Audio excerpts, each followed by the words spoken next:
If you want to have like a solid, predictable business, the only way to do it is to have multiple strong marketing channels. It's like a table. You want your table to have multiple legs because you're more stable, because if one of them sucks, the other ones are still going to bring in deals while you're dealing with the ups and downs like Jason's talking about. Hey, welcome back everyone to another episode of Eat, Sleep, and Invest. I'm your host, Brian Driscoll, and I'm here with Jason Lewis. What's going on, man? How's it going? Pretty good. How you doing? Doing great. Happy to be here. Yeah, likewise. So everyone listening, so I've known Jason for a while. Jason does a lot. I'll let him elaborate, but does a lot in the marketing space on different channels. So Jason, why don't you give everybody a little background on what you do and then how you even got into real estate? Yeah, great question. So here's the Reader's Digest version of how I got in. So I started my school, I got back from a mission for the Church of Jesus Christ of Latter-day Saints, November 2008, right in the middle of everything had just crashed and was at the bottom. So the name of the game at that point was you got to do something real safe.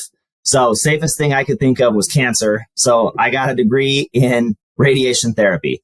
Along the way, started listening to self-improvement books, success books. Kind of my mind started to change and evolve a little bit. Came time to graduate, realized, shoot, I hate radiation therapy. I can't do this for the rest of my life. I had changed along the way. So I decided I wanted to go be a real estate investor. Problem was 2008, they were pretty hard to come by. At this point, it was 2012. There were not a lot of real estate investors still around. They were hard to come by, but I found one guy and I said, hey, can I come work for you? And he said, no. Asked him again. He said no. Asked him a third time. He said no. So I said, tell you what, I'll make you a deal. I am going to show up tomorrow and the day after that and the day after that. You don't have to pay me anything until someday I become worth something. And at that point, if I become worth something, if you could pay me that, that'd be great. Love that. Well, that's too good of a deal to pass up. I guess I'll take it. So we started working at the same desk. We were flipping 12 houses a year. And then we grew that all the way to over 150 houses a year, big commercial stuff. And I wound up COO of that company and I was there for 5 years. So fast forward 5 years later, we're 3 months out from having 5 kids in 5 years. And I decided, hey, now's a good time for me to start my entrepreneur journey. So left the company. And that was when I started my Utah wholesale company. So fortunately, pretty good timing. And I had already kind of built things once. So things built and scaled pretty quick and got really good at building lists, really good at direct mail, really good at marketing. So that company has since grown to today. We do, I think last year we did 3.4 million in deals and about 120 deals. We average 100, 150 deals a year. Vast majority of that comes through marketing. So 2-3 years into that, had a friend say, hey, you've clearly got marketing figured out. I'd love it if you could help me with some marketing. So I said, sure, I'll help you. Then another, partnered up with Mike Cambright at that point, who had a big influence. And then we started Investor Machine, which is basically a furtherance of how I do marketing for myself, for investors all over the nation. And again, our big specialty on that side is really, really good, thoughtful lists. We get motivation points directly from the county. We've got a software that we built that sorts and scores using analytics and all sorts of different things. Every different seller, from who would be first most likely to sell to who would be last. Then we target around who and what and where and how we mail. We help you say, hey, here's the data on the creatives that work. Here's the data on the frequency that works. And here's the specific people that you're going to want to mail in your area, because it is wildly different from area to area. And that's kind of the Reader's Digest version on the story. That's cool, man. So there's a lot going on there. That's a lot. So you went on a mission trip and you were going to be just doing cancer tech. Yeah. You're like, screw this. And what I like about what you do too, even on the marketing side, you found a problem that you needed to solve for your investing. And that's how it came versus just starting a marketing company. Yep. And even still, I'm the guinea pig for everything, right? We got stuff we're working on in the next little bit. I test it out, prove it out. If it doesn't work, nobody else hears about it. If it does work, we roll it out to everybody else. We're constantly trying to stay ahead of all the new stuff. Yeah, and I like that too, because then you're taking the punches in the face yourself versus learning on other people's money. You know what I mean? It's okay, here's what works for me. Now we're going to let you replicate it in your market. Yeah. I think it's something you and I have in common, right? You're an operator in Pittsburgh in addition to doing the leads. I'm an operator in Utah in addition to the marketing company. Right. Yeah. That's the same as me. I can relate to that too, because it's the same thing. I know what works because I do it, not just hypotheticals. Oh yeah, I think this is going to work. It's no, this is what I do. I know it works. And that's why we pass it to other people, you know? Yeah. And I think there's a lot of things that have probably changed through our customer experience as well, because I get to be the other side of experiencing it. And it's like, guys, we got to do a little better in this thing now that I got to see what that feels like from the investor side. So let's start here. So, well, what should we talk about first? Should we talk about mail or the data for the mail? I'm great with whatever you want. Well, I guess data has to come before you do the mail. So let's talk about data first. So everyone wants to mail stuff. It's like, Ax, I got a story for you. You'll appreciate this.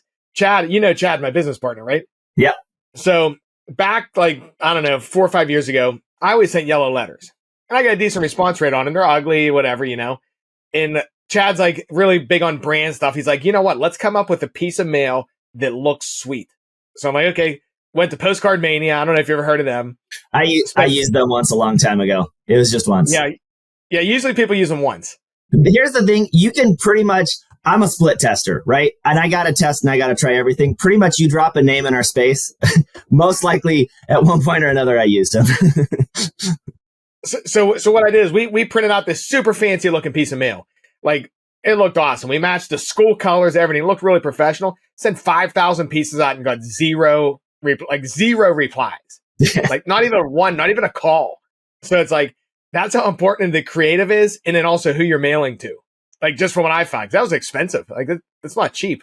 I had that almost identical experience in my first full year of figuring out mail on my own. This was even before Investor Machine. Went to Postcard Mania, had a gorgeous creative. People were shaking hands. It was professional. Like it was thought through. It was the bomb, and it was a bomb. I got so lucky. I got one call on the whole campaign, and that happened to turn into a deal. So like it was enough that I came out okay in that regard. But yes, I went through the same, in my early days, I did the exact same thing with the exact same result. And it's a lot of it. And fortunately, that's kind of what we get to see now across, because we're looking at, hundreds of campaigns across America. We can see what works, what doesn't, what's producing, what's not, and save a lot of mistakes and errors along the way. Yeah. And it's crazy too. You figure like our audience, motivated sellers, I realized after the fact, they don't want to see a big professional bank looking business come in. They want to see John down the street that wants to buy their house. So it's like hindsight's 2020. Yeah. Okay. So Sam in Pittsburgh, right? And I want to build a data list. So I know the areas I think everybody knows the areas that they want to get deals in, but what do you add in addition to that when you're looking at data, and what kind of things do people need to think about? Yeah, great question. So typically data is going to come from, I call it like one of two tiers, for lack of better terms. You've got base level tier. So all data, all lists originate from the same 3 or 4 sources. You're going to be CoreLogic, which is list source. You're going to be Atom Data. You're going to be DataTree, which is First American. Like there's these few companies that have taken on the incredibly challenging task of figuring out every single homeowner in America and all the movings and comings and goings and aggregating all the data. And then basically what everybody else does is some type of resale of typically a combination of multiple of those sources. Most people have moved past just having one. Now they have a combination and have figured out the best of each of them. So when people say, how good's your data? What's the quality of your data? Everybody's kind of working pretty similar lists. CoreLogic is going to be more list source. PropStream and, like Batch, and those guys are going to be more DataTree as their cores. Again, with more aggregation along the way. You get Property Radar in there. You get PropWire, another one of those. And so that one you don't even pay a subscription for. So that's kind of like your base level data. So what do you mean base level data? Like, is it just giving you names, addresses, or like what all information is the base? Yeah. So basically that's going to give you, name, address. Typically you're going to get like their age, whether or not they're absentee, as well as there's kind of like, I'll call them like nationally known motivation points. There's a few motivations that are really easy. It's, are they absentee or not? Is the home vacant? Are they senior? As well as notice of default. And then some like specific liens and a few others are kind of like hey, we can get these from the national sources motivation points. Those are the ones that are typically going to be the most hit, the most mailed, those motivations. Okay. So the goal is, base level is go hit every door direct mail. That's what like a credit card company is going to do, or Pizza Hut, which is, hey, we get less postage. We have no idea who's more likely to sell versus not. So we're just going to go mail everybody and hit every door direct mail. If you're in a tiny market, we're talking like 100,000, 200,000 population, oftentimes that's what I suggest people do. I say, hey, don't join Investor Machine. Don't buy a big fancy list. Just for as inexpensive as it is to mail everybody, just mail everybody. Because it doesn't matter how good the targeting is. It's not going to be mail everybody. But you start getting into bigger areas, any type of, once you clear like 300,000 in population for your greater area, all of a sudden every door direct mail doesn't make sense. Now you need to figure out, who do I want to mail to? And so that's where you can go to the places like PropStream and say, okay, I think I want to hit absentee. I think I want to do this. I think I want to do that. It's okay. It works. But then you move to the higher tier in data providers. That's where you're starting to look at us at Investor Machine, Audantic, 80/20, guys like that, where it's more expensive data, but everyone has their own way of getting a much more refined, better, higher level list. So we do that in two ways. One, you got the national motivation points, which are fine and good. And I found when I looked into them originally, and even still, they're oftentimes a little bit old, not wildly accurate, and you're missing a whole bunch. So the first thing we're going to do is we're going to go get a log into your county, a log into your courthouse, and have one of our army of virtual assistants go get in and pull out the hard to get stuff that's going to be your most efficient. The code violations, the water shutoffs, evictions, probates. The other cool part of that is we have a team of people with data degrees that will get in and figure out, okay, who exactly is selling to investors in this area? And then we'll take and push and target that. So you'll have some areas where absentees are super hot, like absentees sell to investors here and they're great. You get into another area, absentees suck. Same thing's going to happen with, each different, we had one list that we were pushing really hard for a while that was like a low credit list that just went back and looked at it after. For whatever reason, like logically, it makes total sense that person would sell to an investor, but in practice, that person was not selling to an investor. So we're not only pulling the list individually, we're also taking and looking at who's selling to investors and then targeting the motivations based off of that, as well as also targeting kind of the buy box based off of that. So we're saying, hey, this zip code is where people are selling to investors, this property size, this property age, so on and so forth. This is kind of what the avatar is of the person who's selling to investors. Then through our software, we've got a buy box that you can go build around that. We layer in all the motivation points. And then the other cool part is for us, it's entirely done for you. So we'll build the list. We'll say, this is who we're going to mail this month. We'll say, this is who we're going to mail next month. We take and run and do it all. Cool. So basically what you're saying is all the information is out there for free if you want it broad. You just want to like shotgun approach. Yeah. So anyone can get that information. Then you pull that information and narrow it down specifically to, based on research in market specific types of things. Okay, these people are the people we want to mail. And I'm guessing you do it by budget too, because you probably look at, okay, these are the hottest. So if you got $10,000 a month or $100,000 a month, you're going to target different people and we're going to work our way down. If you only got 10 grand, let's hit these people. Don't worry about the other people because they might not be as hot. Yep, that's exactly it. So basically the end product that we wind up with is everybody in your county sorted from this is who you would mail first to this is who you'd mail last.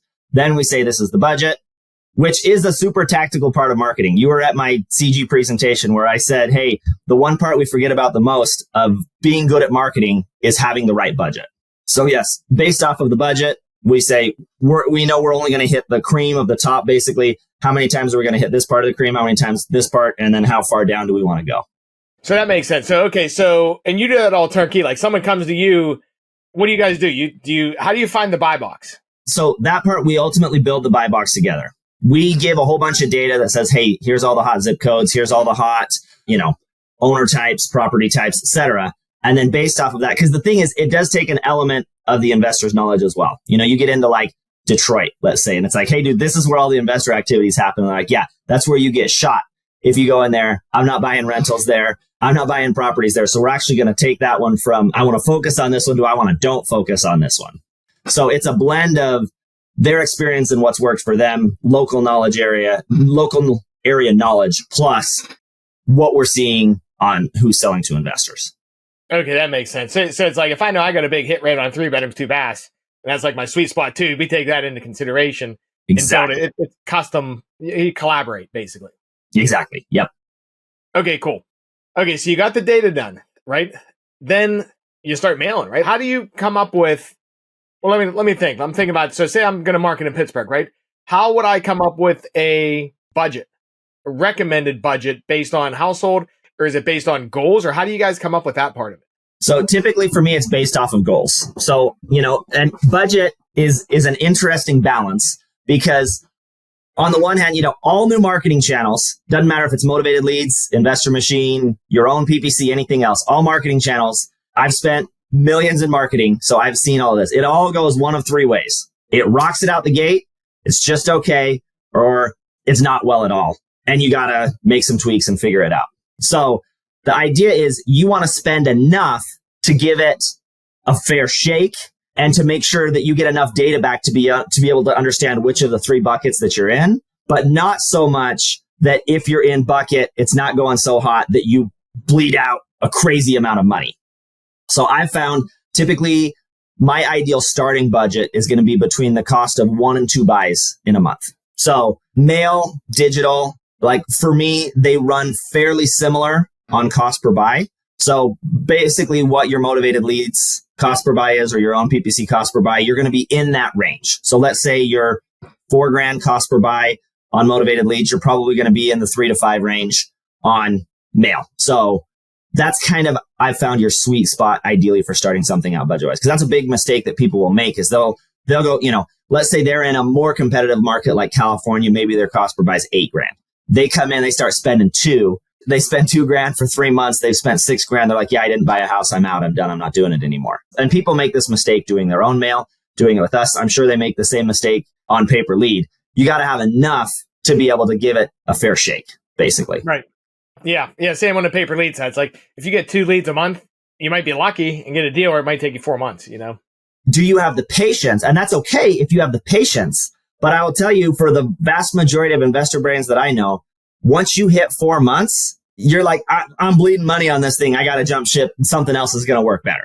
Yeah. We're talking real estate investors here. Yes, right. It's like patience, not necessarily. It's like we want to do stuff fast. Yeah. You just want stuff to work. You want results. But you also want to be careful that you don't spend so much that you're like, shoot, I'm out $50,000 and now this thing needs some tweaks. Then you go tweak it and you're off to the races from there. What do you say people should budget for mail? Like how long life cycle is good to know, okay, this is working or it's not? Yep. So this is where you have an advantage over me in, PPL. And I tell people this, I talk about different marketing campaigns all the time. PPL, in my opinion, is the fastest to spin up and get results of all different sources out there. Mail is kind of like a freight train. You get that freight train moving.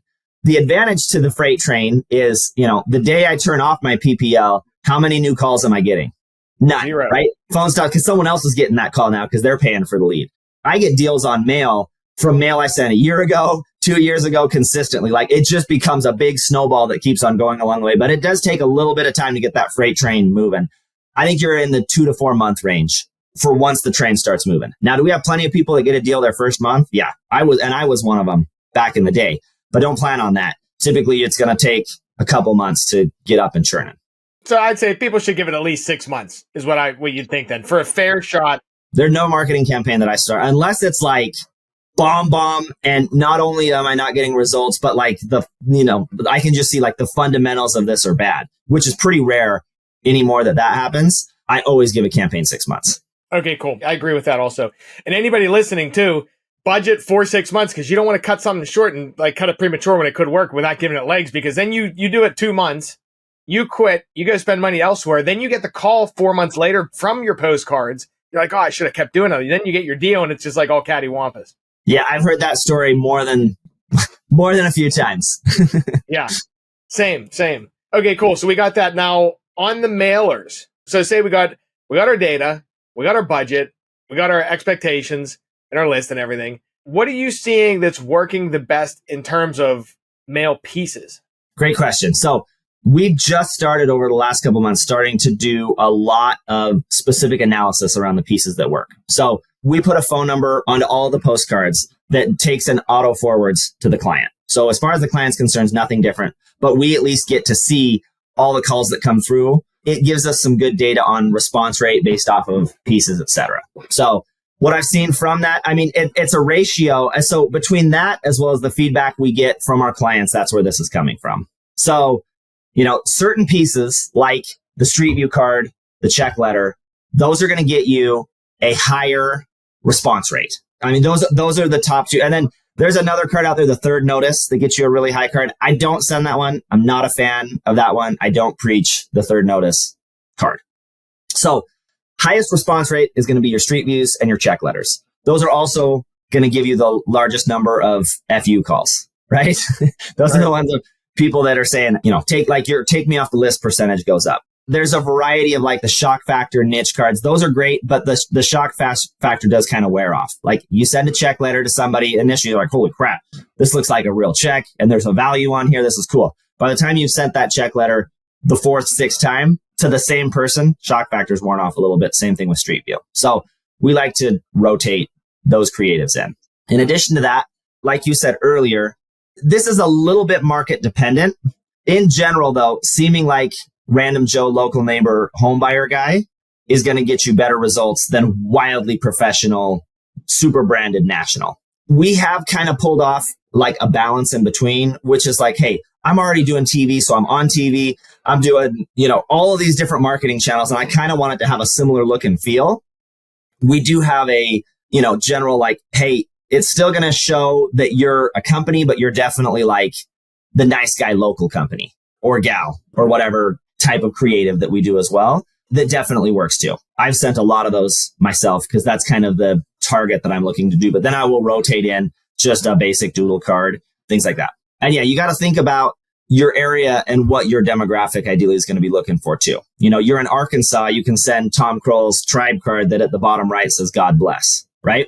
You're in Portland, you set a God bless card. Not only are they not calling you, they're going to find where your office is and they're coming for you, right?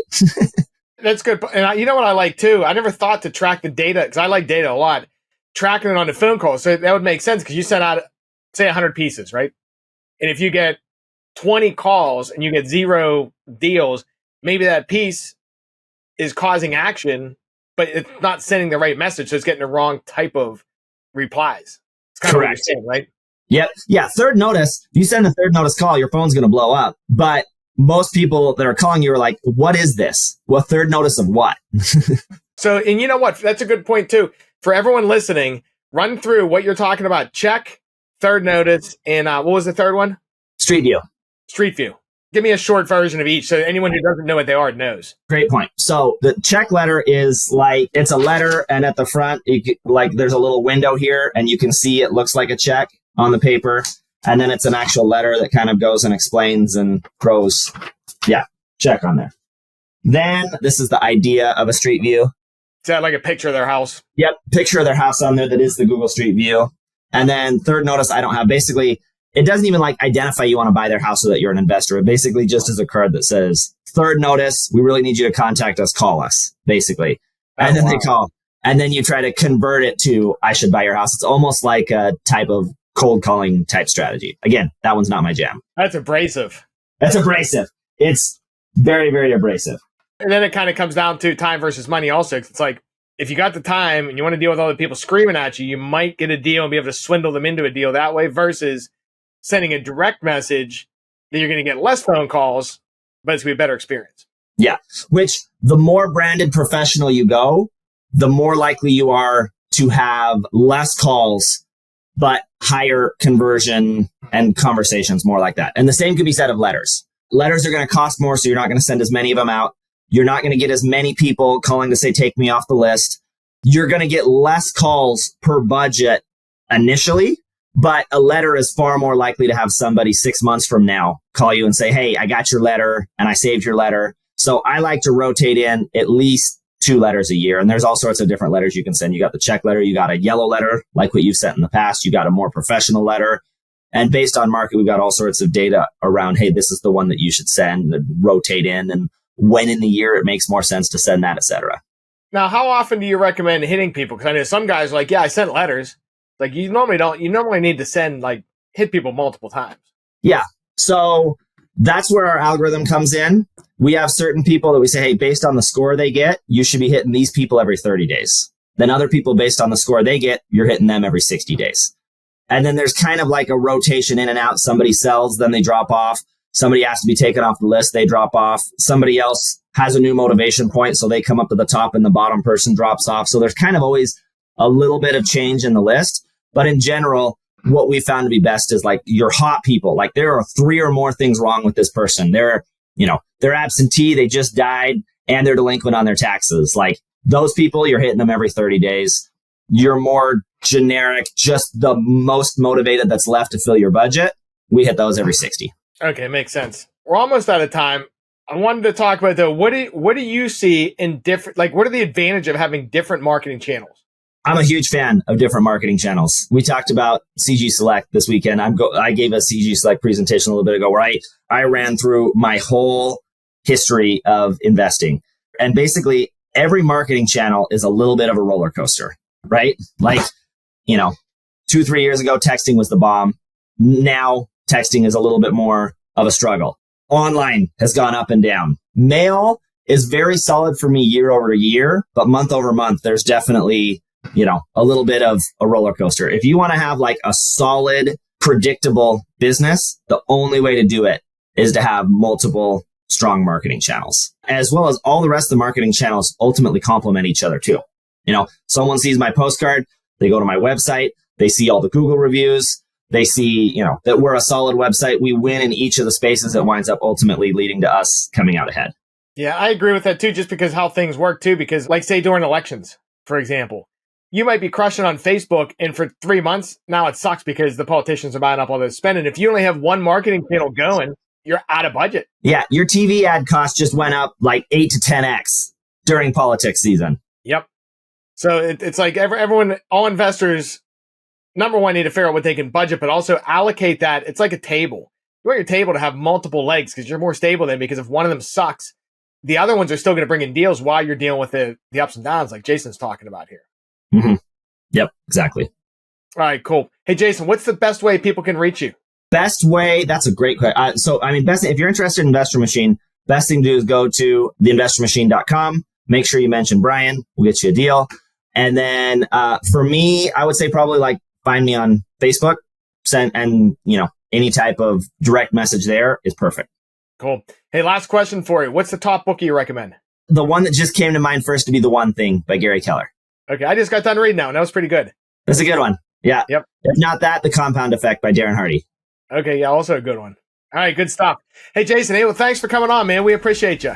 Yep, thank you. All right, hey, everyone, thanks for listening. Until next time, get out there, crush it, close some deals. We'll see you guys.